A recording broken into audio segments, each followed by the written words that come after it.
A very fresh and a very pleasant morning to one and all present there. Myself Zainab Kagdi from Atmiya Green School, Jadeshwar, Bharuch. We are back with English subject for class 7th.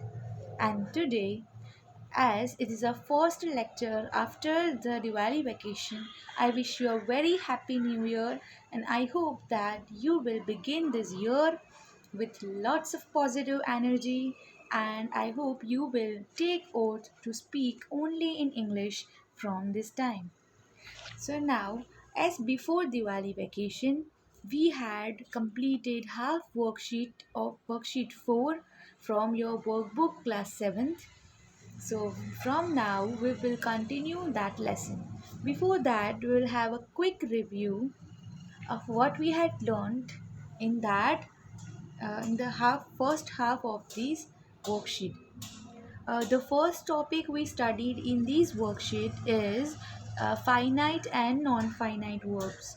What are finite verbs, students? A finite verb in a sentence which agrees with the subject of the sentence in terms of number or person and also shows the tense, that is different time, past, present and future. It is called finite verbs. Okay, and the verbs which does not agree with the subject and which does not show the time, that are called non-finite verbs. Okay, so we have completed along with the answers exercise number 1, exercise number 2 and exercise number 3 of your worksheet, correct? And question 4, that is complete the sentence with the infinitive or the ing form of the verb, was given as homework. So today we will continue question number 4. We will first discuss the answers to the homework which was given to you before Diwali. I hope you have completed it. If not, then we will study it thoroughly in today's video. So I request you to open up page number 48 of your workbook. So this is your exercise which was given as homework, correct? So complete the sentences with the infinitives or the ing form of the verb. First we completed finite and non-finite verbs. Then we studied participles, gerund and non-finite verbs, correct? Now this is an infinitive. Okay, what are infinitives? So infinitives are the verbs that are preceded by to. It always starts with to. Their form is to plus non-finite verb, and the bare infinitive form of the verb is the infinitive without to. So here you have to use ing form or with the infinitives. Okay, form of the verb. The form of the verb you have to write as it is given in the bracket. Okay, the verb is already being given in your bracket in your question. So we'll begin question 4a. A hurricane is a massive storm. It can have powerful winds spiraling. Okay, spiral, we will use here ing form of the verb. See, as it is spiral, we just put ing, that is ling. The hurricane is a massive storm. It can have powerful winds spiraling inward and upward at a terrible speed.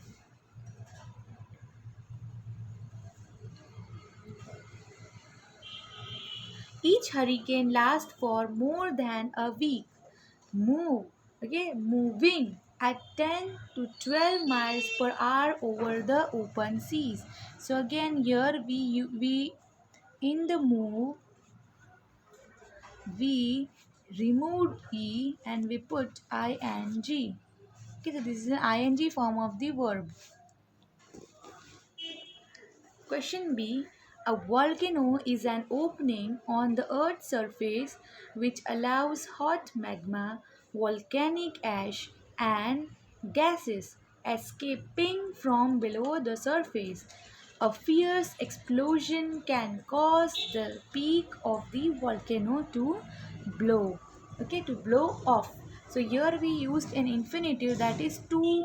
It precedes with the to, correct? Here we have to blow, of leaving a deep hollow or crater. So the answers are spiraling, moving, escaping, to blow. Okay. Moving ahead to question C. A flood results from days of heavy or from the okay, here you can see it. You can see question C. A flood results from days of heavy rain or from melting. Okay. So melting, your melt will turn into ing form of the verb. Melting of snow when rivers swell and overflow their banks. A flash flood is a sudden flood. So here you can see, dear students, that flood remains flood. That occurs when water rises rapidly with no warning in a short span of time after a strong rain. The flood waters can take days to recede. So here to recede is an infinitive.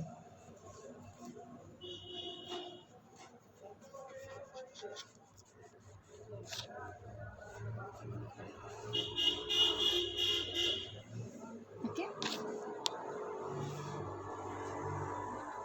Question D is, a cyclone is a closed zone with powerful winds tearing in a circular motion, rotating in the same direction as the earth.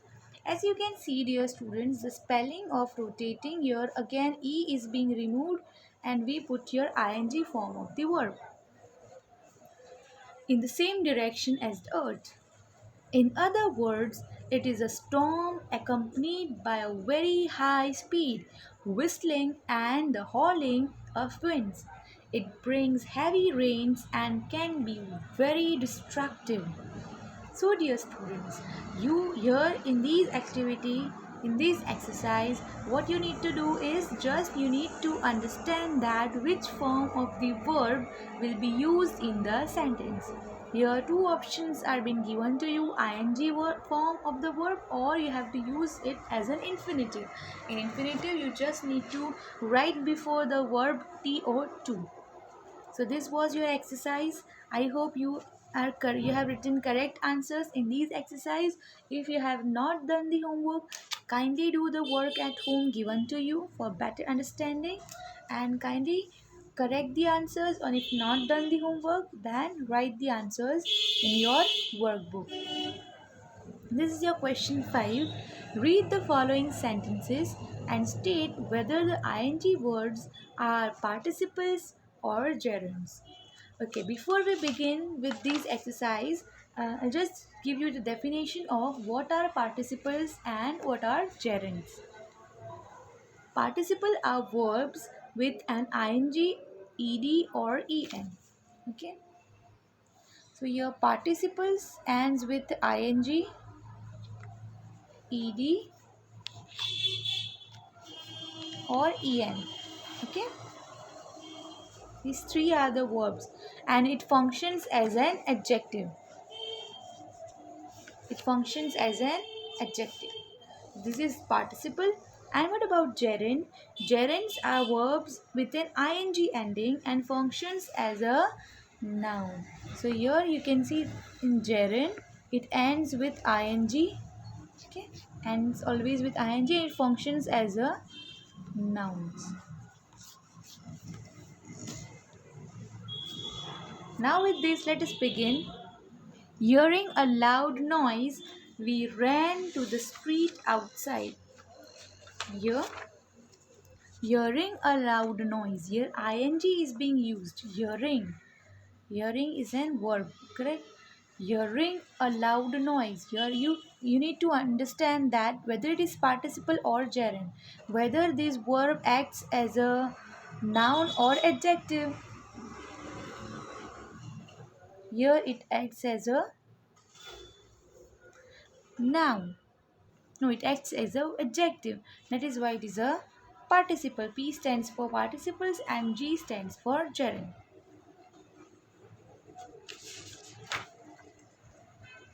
Second, the driver was severely injured in the accident. The driver was severely injured in the accident and is now fighting for his life while on life support. So, dear students, is it participle or adjective? This one.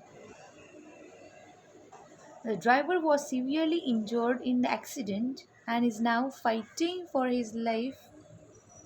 Okay, fighting for his life while on his life support. So again, it is a participle. Number 3. He baked a delicious cake by watching one of the famous cook and bake shows. So it is again a participle. A participle, it ends with ing form of the verb watching and it acts as a adjective. D. At the circus, we saw a clown standing on his head and another juggling colorful bottles in the air. So again, juggling, it is a participle. E. Asking questions, again asking ing form of the locals about the old tower didn't really get us too many enthusiastic responses. So it is a participle. It acts as an adjective. F. Waving to airplanes high up in the sky is perhaps a sign of every child's yearning to fly high and soar in the sky. It is a gerund. Waving. This waving is a it functions as a it is an ing form and it is a gerund. It acts as a noun. Plucking flowers, question G.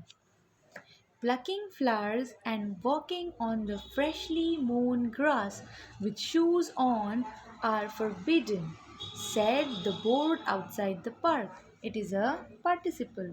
Here, the word used is plucking, walking. Question H. We spent the whole day playing Monopoly. Playing. So it describes, it acts, it functions as a adjective. So it is a participle. Question I. Hope you can see it. Here. See question I. Seema was angry at her little brother trying to lie to her. So it is a participle. Swimming is very good for one's heart, for one's health. Swimming is very good for one's health. So again it is a gerund. Swimming. It acts as a noun. Swimming is very good for one's health. Let us not be afraid of doing that which is right. It is a gerund. Dancing is her chief delight. Again, dancing, swimming, these all are gerunds. I hope you understood this exercise. Kindly note down the answers in your workbook. Moving on to our next topic, that is verbs with prepositions. Now, what are verbs with prepositions? Here we are having its definition. Most verbs can be used transitively as well as intransitively. Now, dear students, I hope you remember what are transitive verbs and what are intransitive verbs. The sentences which have an object, it is called a transitive verb, and the sentence which do not have an object, then it is intransitive sentence. So here transitive and intransitive, now both verbs can be used transitively and intransitively. However, there are verbs which cannot be used without a prepositions following them. Okay. There are certain verbs which needs an preposition after it or before it, and they cannot work individual. They cannot work separately without them. Here we'll understand this with an example. As you can see, the first sentence, this one. It is motivating.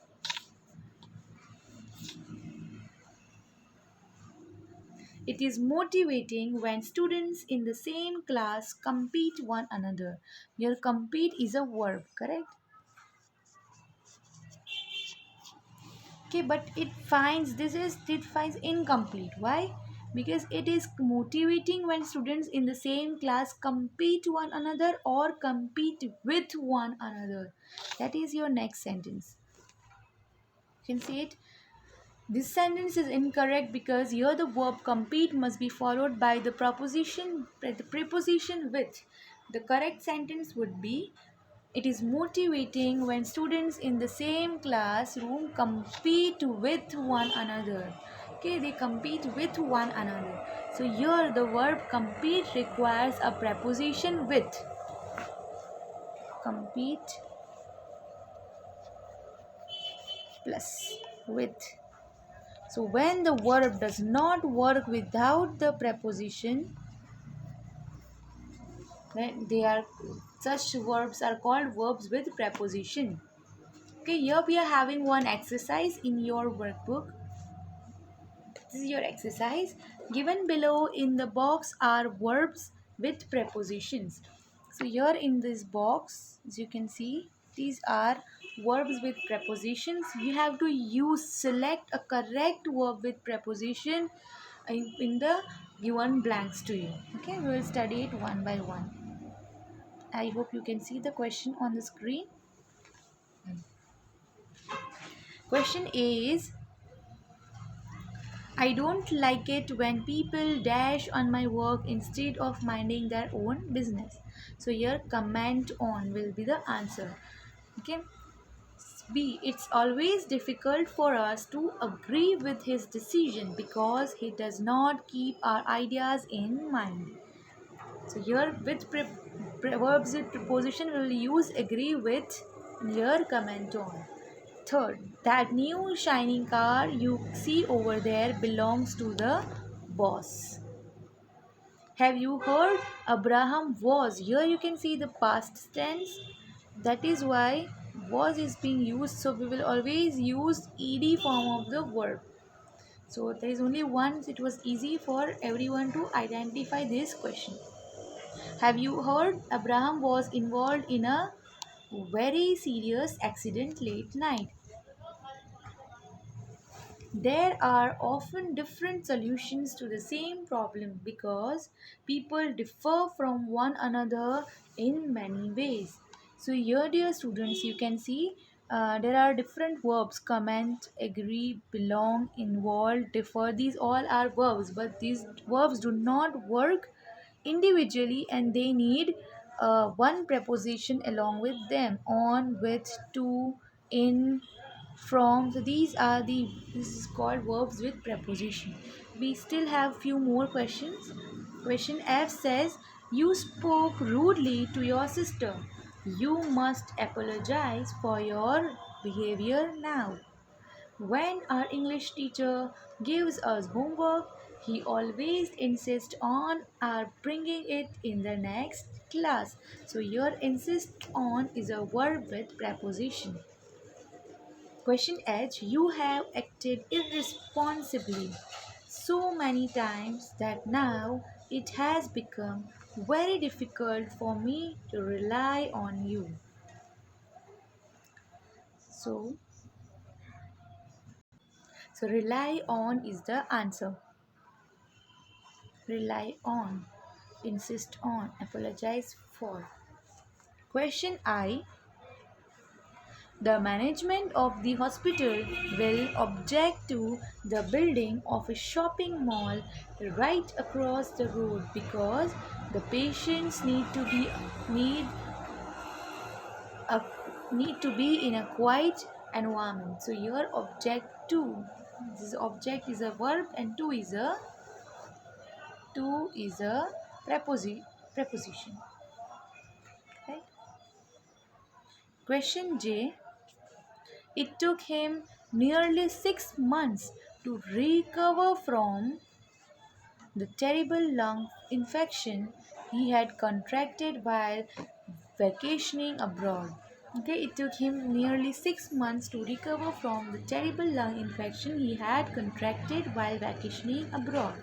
So the answers to this exercise is comment on, agree with, belongs to, involved in, differ from. The next page, apologize for, insist on, rely on, object to, recover from. I hope you understood this exercise, and there is one homework to you, that is the spelling.